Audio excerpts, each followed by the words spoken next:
नमस्कार, मेरा नाम है ऋषभ और मेरे साथ मौजूद हैं रोहिन कुमार। रोहिन एक युवा पत्रकार हैं, लेखक हैं और काफ़ी घूमते हैं। देश के 2-3 राउंड चक्कर लगा चुके हैं और इंस्टाग्राम पे फ़ोटोज़ डाल कर दूसरों को जलाते हैं। मुझे बहुत जलन होती है कि इतना क्यों घूमते हैं। तो हम बात करेंगे इनकी लेखकीय जर्नी के बारे में और इनके अनुभवों के बारे में। इनकी एक किताब आ चुकी है लाल चौक और यह काफ़ी तरीके से प्रसिद्ध भी रही है। लोगों ने इसकी बहुत तारीफ़ भी की है। बहुत से लोगों ने इसकी बहुत आलोचना भी की है और चूँकि यह कश्मीर पर है, इसलिए इस पर 10 या 20 या 30 तरह के मत हैं। बट अच्छी बात यह है कि इनकी किताब की वजह से कश्मीर पर एक नए सिरे से लोग बात कर रहे हैं, जुड़ना चाह रहे हैं, स्पेशली जो बदलाव हुए हैं, उसके बाद एक इमोशनल लोग तरीके से देख रहे हैं। इस मामले में इनकी किताब काफ़ी सफल रही है। रोहिन से बात करेंगे इनकी जर्नी के बारे में, इनके आने वाले लेखन के बारे में, इनके अनुभवों के बारे में। रोहिन, आप बताइए कि इस किताब को लिखने के बाद लगभग 2 साल हो गए इस किताब को आए हुए। 1.5 साल। 1.5 साल, तो इन 1.5 सालों में आपने खुद को कितना ग्रो किया, क्या महसूस किया? किताब आने से पहले आप कौन से व्यक्ति थे और किताब के आने के बाद क्या व्यक्ति हुए? अ, किताब आने के पहले मैं अपने आप को सिर्फ जर्नलिस्ट देखता था और उस तरीके का एक प्रेशर या एक तरह का रिस्पॉन्सिबिलिटी नहीं फील करता था राइटिंग में। लेकिन अब एक रिस्पॉन्सिबल राइटिंग का एक प्रेशर होता है और इसका प्रेशर ज़रूर होता है कि क्योंकि आपकी रीच एक नए ऑडियंस तक हो गई है, ज़्यादा लोगों तक हो गई है, तो आप कुछ भी बोलते हैं तो उस बात का वेटेज है। तो आप क्या बोलेंगे, कैसे बोलेंगे, उसका ध्यान रखना पड़ता है। और इंटरेस्टिंग ये है कि कुछ टाइम तक किताब आने के बाद आपकी लाइफ थोड़ी सी ऐसी अनसेटल होती है कि आपका पढ़ाई लिखाई छूट जाता है। उसकी तरफ वापस आने मुझे 6 महीने लगे और अब वापस वो पढ़ाई शुरू हुई है, तो अब वो अच्छा लग रहा है कि हाँ। कर रहे और हैं। दूसरी किताब का प्रोसेस यही है कि अपने आप को अब ज़ीरो समझ के ज़ीरो से शुरू करना है। ये नहीं कि लाल चौक है और ये किताब पॉपुलर हो गई है तो वहाँ से शुरू करना है, बजाय ज़ीरो से शुरू करें तो ज़्यादा बेहतर है। मतलब ये लर्निंग का प्रोसेस आप रखते हैं हाँ, कि मुझे लगातार सीखते जाना हाँ, है। हाँ, यहाँ से आप शुरू नहीं कर रहे हैं, फिर आप वापस आते हैं। वापस हाँ। तो अगली किताब के लिए या इसके लिए भी आपने रिसर्च को आप कितनी इम्पोर्टेंस देते हैं?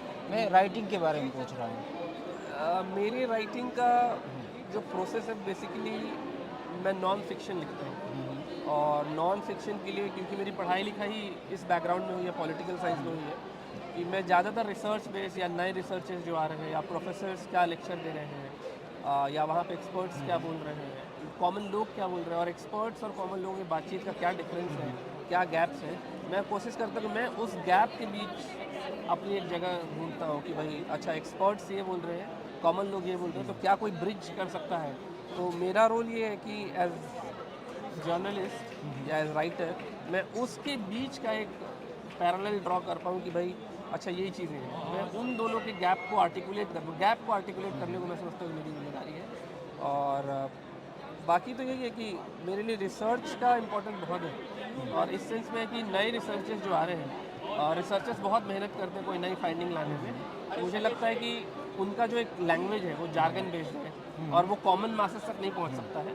तो मैं ये चाहता हूँ कि वो जो बात बहुत क्लीशे बोल रहे हैं वो मैं आसान भाषा में लोगों तक पहुँचाऊँ। जी जी। जी, ये इनकी किताब है। तो ये रिसर्च के बारे में बात हुई कि इसके अलावा जो आप ना 2 तरह की राइटिंग करते हैं। मैंने देखा है कि एक जैसे आपने किताब के लिए लिखा या आप आर्टिकल्स लिखते हो। एक आपकी एक नितांत एक निजी राइटिंग है, पर्सनल राइटिंग है, वो है आप इंस्टाग्राम पे करते हैं और आप रेगुलर लिखते हो। और ऐसा नहीं कि 1 या 2 दिन का है आप, और मुझे ऐसा लगता है कि आप कॉशियस होके लिखते हो कि शब्दों का हेर-फेर ना हो, गलत ना जाए। वो राइटिंग मुझे बहुत सुंदर लगती है। वो थोड़ी फिक्शनल है, थोड़ी रोमांटिसाइज्ड है, थोड़ी पोएटिक है। तो क्या इस 2 तरह की राइटिंग के बीच में आप जूझते हो या दोनों एक ही तरह की राइटिंग है? नहीं मतलब जूझना तो उसको नहीं कहेंगे, लेकिन उसमें ये है कि ये जो मेरी राइटिंग है इस राइटिंग तक मैं पहुंचा हूँ।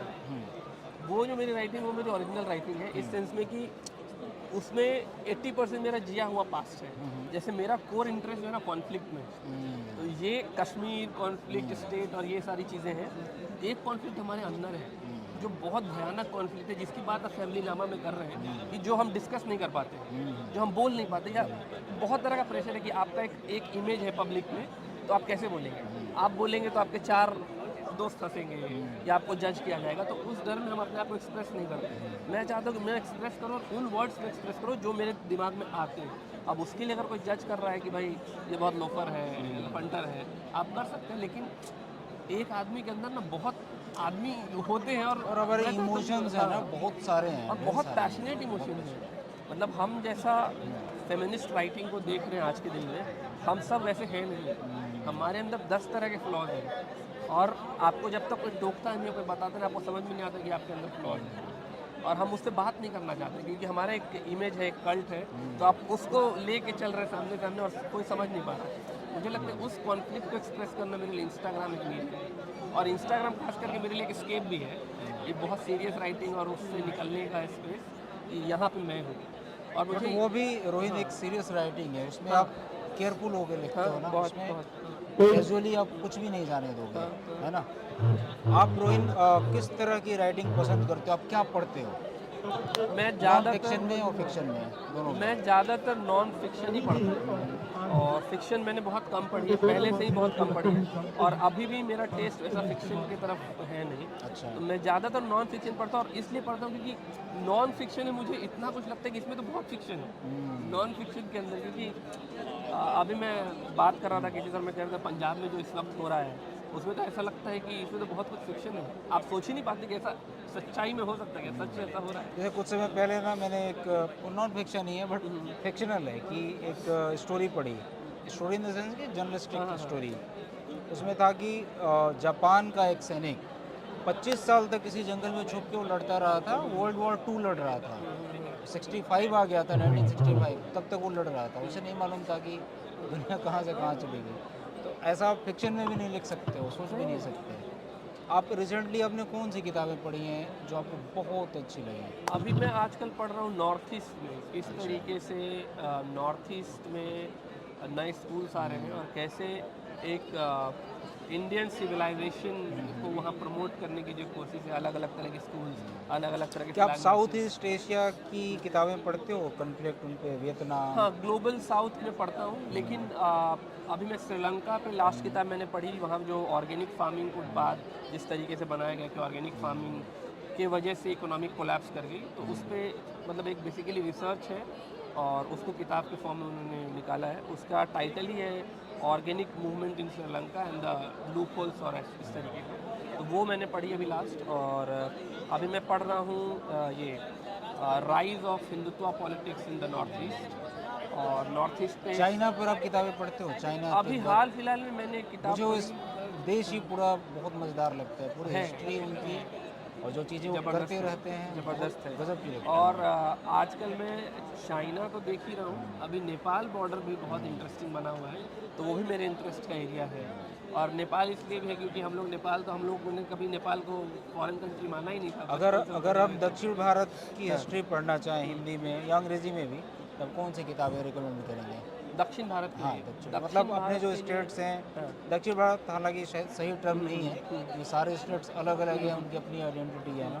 केरल, कर्नाटक, हम्म। आंध्रा, कुछ आप रिकमेंड करें क्योंकि उनकी हमारे हिंदी भाषी क्षेत्रों में कम जानकारी है उनके प्रति। मेरे ख्याल में अगर आपको साउथ से कुछ ऐसा पढ़ना है, तो मेरे ख्याल में पेरियार को लेके बहुत काम हुआ है साउथ में, और पेरियार को लेके एक में मैंने किताब पढ़ी है हाल फिलहाल, हिंदू वुमेन, नहीं दलित हिंदी हिंदू वुमेन, ऐसा एक टाइटल है। वो पेरियार के ओरिजिनल राइटिंग है, लेकिन पेरियार के बहुत सारे राइटिंग का एक कलेक्शन बनाया है, और मैं उनका नाम भूल रहा हूँ, थोड़ा टफ है हमारे लिए प्रोनाउंसिएशन इसका। वो किताब मैंने पढ़ी, और वो मेरे बहुत अच्छे दोस्त है प्रभाकरन, वहाँ पे उन्होंने मुझे वो किताब भेजी। वो है, और मैंने पेरियार पे काफ़ी किताबें उस सेंस में पढ़ी, और इसलिए भी पढ़ी कि मेरा अपना पर्सनल इंटरेस्ट था, क्योंकि मैं कास्ट को लेकर बहुत वो रहता हूँ, तो एक वो पढ़ी है। और साउथ को लेके अभी मैंने क्या एक पढ़ा था, कर्नाटका में जिस तरीके से लास्ट इलेक्शन जो हुए, और जिस तरीके से हिंदी इम्पोजिशन को लेके वहाँ एक कॉन्फ्लिक्ट चल रहा है, उसको लेके बड़ी, मैं टाइटल किताबों का टाइटल भूल जाता हूँ, ऑथर का नाम भूल जाता हूँ, इसीलिए थोड़ा वक्त लगेगा उसको पिक करने में, हाँ, मुझे क्योंकि कहानी याद शब्द रहती चढ़ते है, नहीं है जबान हाँ, पे शब्द। वो कहानी मुझे याद रहती है वो क्या कहना चाहे, लेकिन ऑथर और किताब का नाम भूल जाता हूँ, ये मेरे साथ एक अपना प्रॉब्लम है। बिहार पे आप कोई किताब बताएं, यूपी और बिहार की हिस्ट्री से जुड़ा, जो कि जैसे कि हम उनकी ना प्रेजेंट पॉलिटिक्स के बारे में आप पढ़ सकते हो, 47 के बाद कुछ कुछ चीज़ें पढ़ सकते मेरे हो, ख्याल में हाँ, बट मिडिएवल टाइम्स की ना वो नहीं है किताबें पढ़ने की। अरविंद दास की एक है रिपब्लिक ऑफ बिहार, वो बड़ी इंटरेस्टिंग किताब मुझे लगी है। उसमें इमरजेंसी के बाद की है ना ऑलमोस्ट। मेरे ख्याल में, लेकिन उसका पहले का भी उन्होंने पकड़ा है थोड़ा अच्छा, बहुत। उसमें ना बड़ी एक सुंदर सी चीज़ लिखी हुई है कि जो क्रांति, जो संपूर्ण क्रांति की शुरुआत हुई, हम्म, सिनेमा के टिकट को लेकर शुरुआत हुई थी, है ना। ये उसकी बहुत लड़ाई अच्छा से शुरू प्यारा हुआ। एनेक्डोट है वो। बहुत सुंदर एनेक्डोट है। और बाकी फिर शंकरसन ठाकुर की किताबें हैं जो ब्रदर्स बिहारी हैं, वो काफ़ी अच्छी किताब है। और वो इसलिए भी अच्छी लगती है क्योंकि हमारा जनरेशन उस बिहार में बड़ा हो रहा है। संतोष सिंह की भी किताब जो आई है। तो आगे आप क्या लिख रहे हो? अभी 2-3 चीज़ों पे मैं काम कर रहा हूँ। अभी मैं चाह रहा हूँ कि मैंने फिक्शन कम पढ़ी है, लेकिन जो मैं इंस्टाग्राम की राइटिंग कर रहा हूँ, मैं चाह रहा हूँ कि उसको कोई एक शेप दिया शेप आ जाए। जाए, कोई स्ट्रक्चर आए। और इंस्टाग्राम मेरे लिए वो भी मीडियम है कि मैं अपनी ऑडियंस की टेस्टिंग कर लेता हूँ कि ऑडियंस को पसंद आ रही है कि नहीं आ रही। एक को तो पसंद आई है। तो कई लोग ऐसे डीएम में मैसेज करते हैं कि बहुत रिलेटेबल है, और उससे तो ये हुआ है कि लोगों को लगता है कि स्वीटी एक्चुअली में मेरी कोई गर्लफ्रेंड रही है। तो मुझे लगता है कि मुझे तो अगर कोई यकीन है कि होगा। कि फिक्शनल कैरेक्टर अगर इतना रियलिस्टिक लोगों को लगने लगे, तो हमको लग रहा है कि मैं ठीक ट्राई ठाक करना बढ़ रहा हूँ। चाहिए। हाँ। और उसके बाद मैं पंजाब पे, मेरे ख्याल में उसमें भी टाइम लगेगा, लेकिन पंजाब में कर रहा हूँ, और ख़ास करके 84 के बाद का पंजाब और फार्मर मूवमेंट के बाद पंजाब कैसे चेंज हो रहा है, और अभी जिस तरह का क्राइसिस हुआ है, तो पंजाब पे काम कर रहा हूँ। और अगर सब ठीक रहा तो लद्दाख पे भी एक प्लान है, बट अभी कुछ ठोस नहीं है, बस आइडिया है। आइडिया से सब कुछ होता है। तो रोहिन, हम अपनी बात को समेटते हैं। आपको बहुत बहुत शुभकामनाएं। आप रोहिन की इंस्टाग्राम को ज़रूर फॉलो करें और उस पर फिक्शन कहानियाँ पढ़ें और इनको डीएम करें ताकि ये अपनी कहानियाँ पूरी कर सकें। Thank you so much.